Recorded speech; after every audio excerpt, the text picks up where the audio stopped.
Hello ನಮಸ್ತೆ, welcome to my BS square classes. ಇವತ್ತಿನ ವಿಡಿಯೋದಲ್ಲಿ ಹೈಪೋಟೋನಿಕ್ ಸೊಲ್ಯೂಷನ್ ಮತ್ತು ಹೈಪರ್ಟೋನಿಕ್ ಸೊಲ್ಯೂಷನ್ ಅಂದರೆ ಏನು ಅಂತ ತಿಳ್ಕೊಳ್ಳೋಣ. Hypotonic solution is the one which has a less solutes in it and hypertonic solution is the one which has more solutes in it. ಇದರಲ್ಲಿ solutes ಮತ್ತು solvents ಮೊದಲೇ ಸೊಲ್ಯೂಷನ್ ಅಂದರೆ ಏನಂತ ತಿಳ್ಕೊಳ್ಳೋಮಿದ್ದಾಗ, ವಾಟ್ ಈಸ್ ಸೊಲ್ಯೂಷನ್? ಸೊಲ್ಯೂಷನ್ ಅಂದರೆ ಏನಪ್ಪ? ಈ solution is an even mixture of two or more things. Solution ಅಂದರೆ ಏನಪ್ಪ ಅಂತಂದರೆ ಎರಡು ಅಥವಾ ಎರಡಕ್ಕಿಂತ ವಸ್ತುಗಳ ಒಂದು ಮಿಶ್ರಣ. ಅದು ಲೈಕ್ ಈ ಸೊಲ್ಯೂಷನ್ ಯಾವಾಗ ಉಂಟಾಗ್ತದಪ್ಪ ಅಂತಂದ್ರೆ ಎರಡು ವಸ್ತುಗಳು ಸೇರಿದಾಗ ಅದರಲ್ಲಿ ಒಂದು ವಸ್ತುವನ್ನು ನಾವು ಸೊಲ್ಯೂಟ್ ಅಂತ ಕರೆದ್ರೆ ಇನ್ನೊಂದು ವಸ್ತುವನ್ನು ನಾವು ಸಾಲ್ವೆಂಟ್ ಅಂತ ಕರಿತೀವಿ.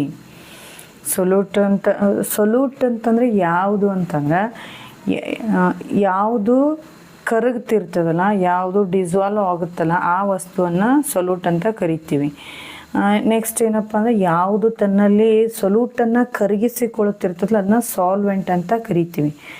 ಲೈಕ್ ನಾವೀಗ ಸಾಲ್ಟ್ ವಾಟ್ರನ್ನು ಮಾಡೋದಿತ್ತಂತ ತಿಳ್ಕೊಳ್ರಿ. ಸಾಲ್ಟ್ ಏನಪ್ಪ ಅಂದರೆ ಸೊಲ್ಯೂಟು, ವಾಟರ್ ಏನಪ್ಪ ಅಂತಂದರೆ ಸಾಲ್ವೆಂಟು.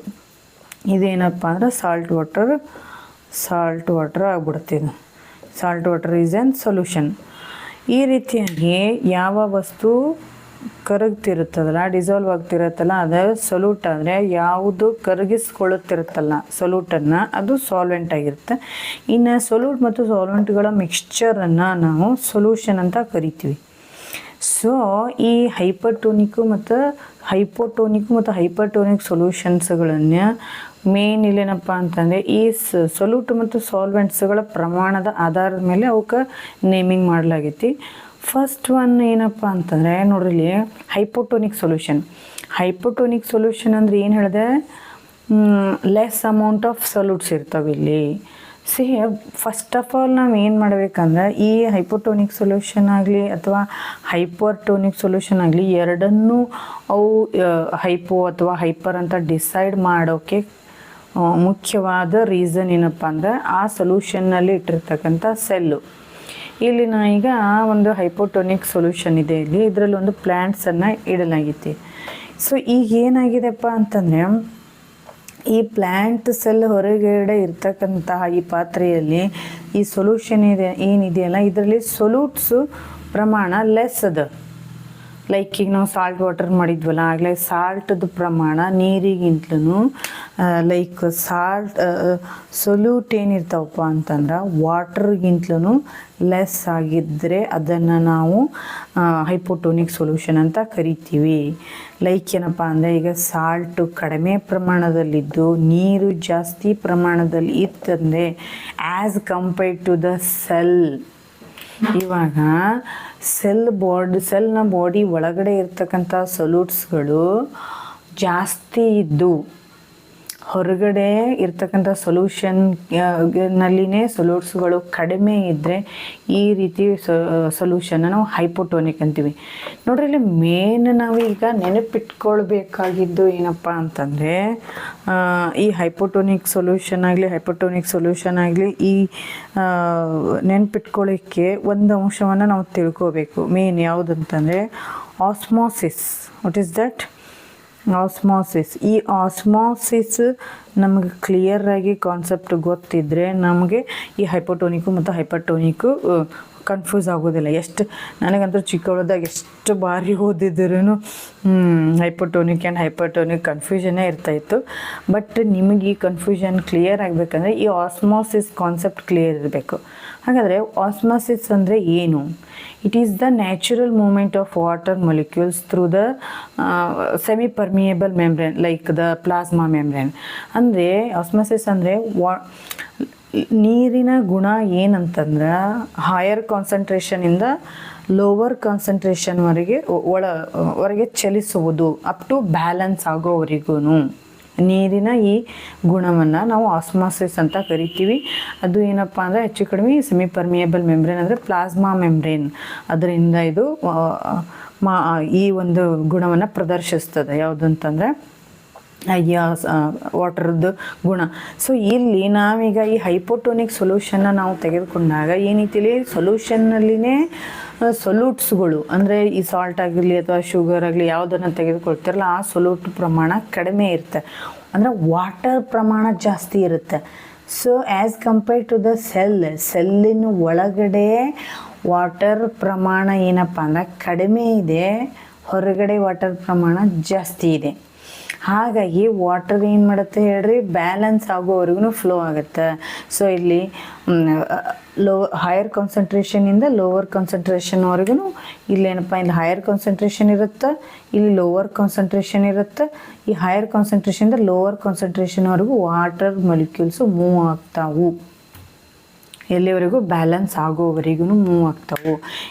ಅಂದರೆ ಈ ಹೈಪೋಟೋನಿಕ್ ಸೊಲ್ಯೂಷನ್ನಲ್ಲಿ ನಾವು ಒಂದು ಯಾವುದಾದ್ರೂ ಸೆಲ್ಲನ್ನು ಇಟ್ಟರೆ ಅದು ಏನಾಗತ್ತಂದರೆ ಸ್ವೆಲ್ಲಿಂಗ್ ಬರುತ್ತೆ ಅದಕ್ಕೆ.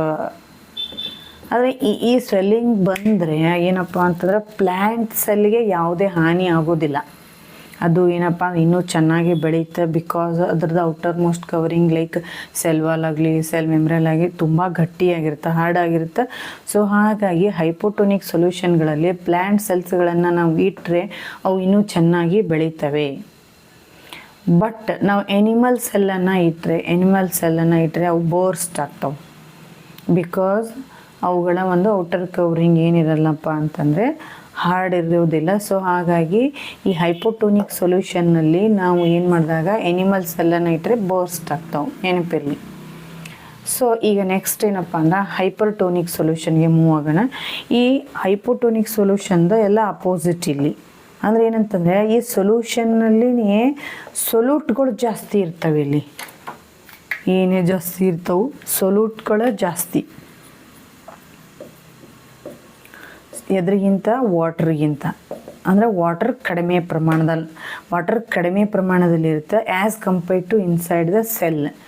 ಅಂದರೆ ಏನಪ್ಪ ಅಂದರೆ ಸೆಲ್ಲದ ಬಾಡಿ ಒಳಗೆ ವಾಟರ್ ಪ್ರಮಾಣ ಹೆಚ್ಚೈತಿ, ಹೊರಗಡೆ ಈ ಸೊಲ್ಯೂಷನ್ನಲ್ಲಿ ವಾಟರ್ ಪ್ರಮಾಣ ಕಡಿಮೆ ಐತಿ.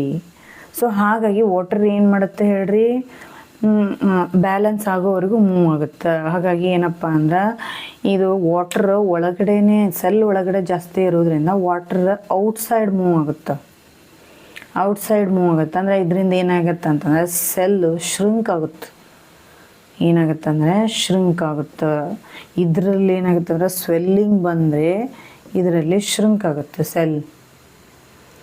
ಸೊ ಇದು ಏನಪ್ಪ ಅಂದ್ರೆ ಹೈಪರ್ಟೋನಿಕ್ನಲ್ಲಿ ಸೊಲ್ಯೂಟು ಜಾಸ್ತಿ, ಇದು ನೀರು ಕಡಿಮೆ ಇರುತ್ತೆ ಎಲ್ಲಿ ಸೊಲ್ಯೂಷನ್ನಲ್ಲಿ as compared to the cell. ಅಂದರೆ ಸೆಲ್ ಒಳಗಡೆನೇ ನೀರು ಜಾಸ್ತಿ ಇದೆ, ಸೊಲ್ಯೂಟ್ ಕಡಿಮೆ ಇರುತ್ತೆ, ಹೌದಾ. ಆದರೆ ಹೊರಗಡೆ ಏನಿರುತ್ತೆ ಹೇಳ್ರಿ, ಸೊಲ್ಯೂಟೇನೆ ಜಾಸ್ತಿ ಇದ್ದು ವಾಟರ್ ಕಡಿಮೆ ಇರುತ್ತೆ. ಸೊ ಹಾಗಾಗಿನೇ ವಾಟರ್ ಬ್ಯಾಲೆನ್ಸ್ ಆಗೋದಕ್ಕೋಸ್ಕರ ಒಳಗಡೆಯಿಂದ ಹೊರಗಡೆ ಮೂವ್ ಆಗುತ್ತೆ ವಾಟರು. ಇದು ಏನಪ್ಪ ಅಂತಂದರೆ ನಾವು ಹೈಪೋಟೋನಿಕ್ ಸೊಲ್ಯೂಷನ್ ಅಂತ ಕರಿತೀವಿ. ಐ ಥಿಂಕ್ ಇದು ಅರ್ಥ ಆಯ್ತು ಅಂದ್ಕೊಳ್ತೀನಿ. Thank you.